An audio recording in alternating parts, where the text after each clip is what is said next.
वीरेंद्र कुमार जी।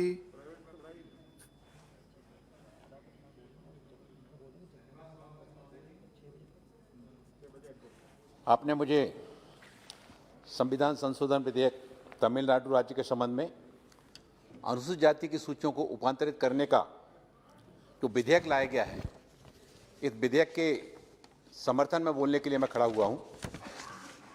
मैं धन्यवाद देना चाहता हूं देश के प्रधानमंत्री आदरणीय नरेंद्र मोदी जी का, सामाजिक न्याय अधिकारिता मंत्री सम्मानित थावरचंद गहलोत जी का। तमिलनाडु राज्य में इन 7 जातियों को और रूपांतरित करके देवेंद्र कुला बेलाशर के नाम से जो है ना रूपांतरित किया जा रहा है। ये बरसों पुरानी मांग तमिलनाडु राज्य के अनुसूचित जाति वर्ग के लोगों की थी, जिसको पूरा करने का काम आदरणीय नरेंद्र मोदी जी की सरकार ने किया है। माननीय सभापति महोदय जी, राष्ट्रपिता महात्मा गांधी जी, पंडित दीनदयाल उपाध्याय जी, डॉक्टर राम मनोहर लोहिया जी, डॉक्टर भीमराव अंबेडकर जी, सभी ने एक ही बात कही थी कि समाज का जो सबसे अंतिम छोर पर जो अंतिम व्यक्ति खड़ा है,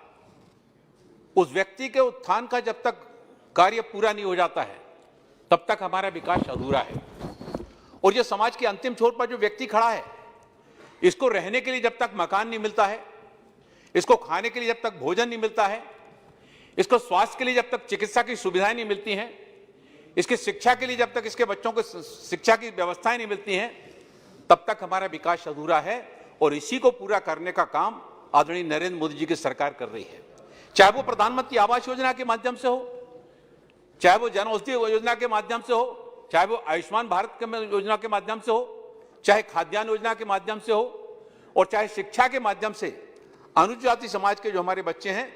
उन बच्चों को प्रोत्साहित करके जीवन में उन्हें आगे बढ़ाने के लिए प्रोत्साहित करने की बात हो। आदरणीय सभापति महोदय जी, मैं एक बात कहना चाहता हूं कि जो आदरणीय थावरचंद गहलोत जी के द्वारा तमिलनाडु राज्य के संबंध में जो बिल लाया गया, ये वास्तव में सराहनीय है। लेकिन इसके साथ ही साथ मैं कुछ बिंदुओं को ध्यान आकर्षित करना चाहता हूं कि हमारे देश में कुछ जातियां ऐसी हैं जो एक राज्य में कुछ जिलों में जो है ना अनुसूचित जाति की कैटेगरी में आ रही हैं, लेकिन उसी राज्य के बाकी जिलों में या तो उनको ओबीसी में रखा गया है या सामान्य श्रेणी में रखा गया है। और इसके कारण से उनके मन में यह मतलब वो आता है, भेदभाव आता है कि अगर हम उन जिलों में होते तो हमको शायद इस योजना का लाभ मिल रहा होता, और बाकी तो जो उन जिलों में लोग रहते हैं उनको वो ये कहते हैं कि हम अपने बच्चे की शादी वहां नहीं करेंगे, क्योंकि हम अपने बच्चे की अगर वहां पर शादी करेंगे तो हमारी वहां बेटी वहां पर जाएगी, उसको इस योजना का लाभ नहीं मिलेगा। इस तरह का भेदभाव न केवल प्रदेशों में समाप्त होना चाहिए, बल्कि प्रदेशों के साथ साथ देश में भी समाप्त होना चाहिए। मैं मध्य प्रदेश की बात करता हूं कि मध्य प्रदेश में जो धोबी समाज है, जिसको अलग अलग नामों से कहीं पर रजक समाज कहा जाता है, कुछ राज्यों में अलग नाम से उसको पुकारा जाता है। ये जो धोबी समाज है, ये मध्य प्रदेश में भोपाल, सीहोर और रायसेन जिलों में, इन 3 जिलों में इसको अनुसूचित जाति की श्रेणी में शामिल किया गया है, लेकिन बाकी जिलों में इसको जो ना ओबीसी की कैटेगरी में रखा गया है। अब धोबी समाज वो समाज है, जब अस्पताल में पीप के कपड़े, खून के धब्बे के कपड़े, मवाद के कपड़े, उन कपड़ों को ले जाकर धोने का काम अगर कोई करता है, वो धोबी समाज का व्यक्ति करता है। घर में प्रसूति होती है, वो प्रसूति वाले कपड़े घर में नहीं धोए जाते हैं, उन कपड़ों को भी धोबी समाज का व्यक्ति ले जाता है, वो घर में वहां घर में अपने घर ले जाकर फिर धोकर लाता है। उसके साथ इस तरह का अस्पृश्यता का व्यवहार किया जाता है। वो बरसों से जो है ना, बरसों से मांग कर रहा है कि हमको अनुसूचित जाति की श्रेणी में शामिल किया जाना चाहिए। और इसके संबंध में मैं आदरणीय थावरचंद गहलोत जी का, माननीय मंत्री जी का ध्यान आकर्षित करना चाहता हूं। वो मध्य प्रदेश से ही आते हैं, और मध्य प्रदेश में जो है ना, मध्य प्रदेश की सरकार ने और विधानसभा में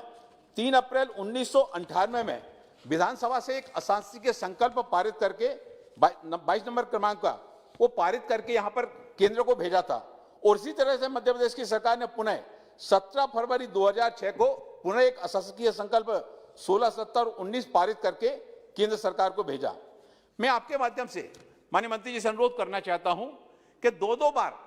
और मध्य प्रदेश की सरकार से अशासकीय संकल्प पारित करके केंद्र को भेजा गया। अब वहां पर जो हमारे धोबी समाज के लोग हैं,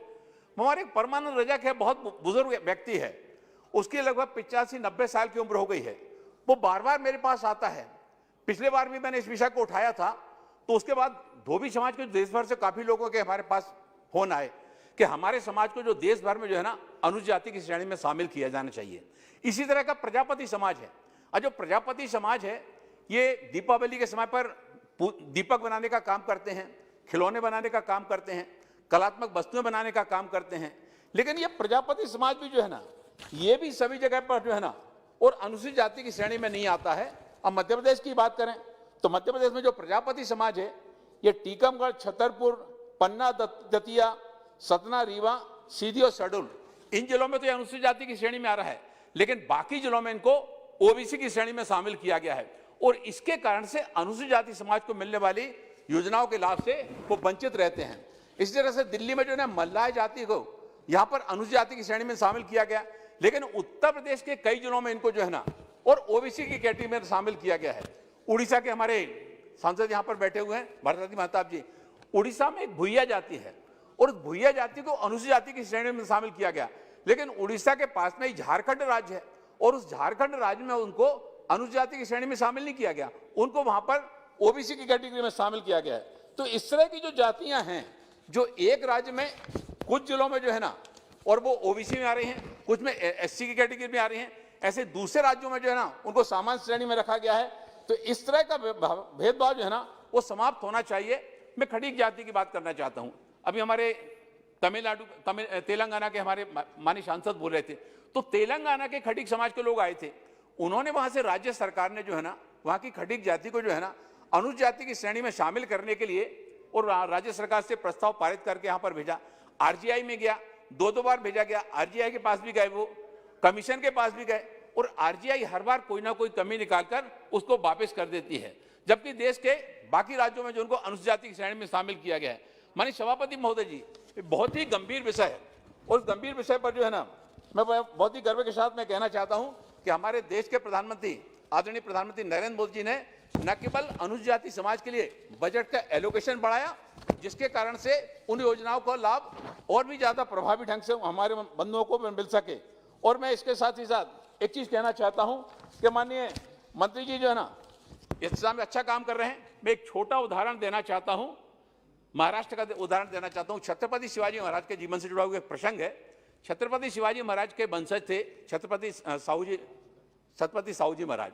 और वो रोज बाणगंगा में स्नान करने के लिए जाते थे। जब वो बाणगंगा में स्नान करने के लिए जाते थे, उनके जो पुरोहित थे वो उनको जो है ना और वहां पर जो है ना वैदिक मंत्रों के स्थान पर पुराणों के मंत्र सुनाया करते थे। एक दिन उनको जब इसका रहस्य मालूम पड़ा तो वो बहुत नाराज हुए और उन्होंने उनको पुरोहित पद से अलग कर दिया, और जो प्रजापति समाज का जो व्यक्ति था उस प्रजापति समाज के व्यक्ति को संस्कृत पढ़ने के लिए काशी भेजा और वहां से बुलाकर उसको राजपुरोहित उसको नियुक्त किया गया। तब से लेकर कोल्हापुर में यह परंपरा अभी तक चली आ रही है। माननीय उपाध्यक्ष महोदय जी, मैं आपके माध्यम से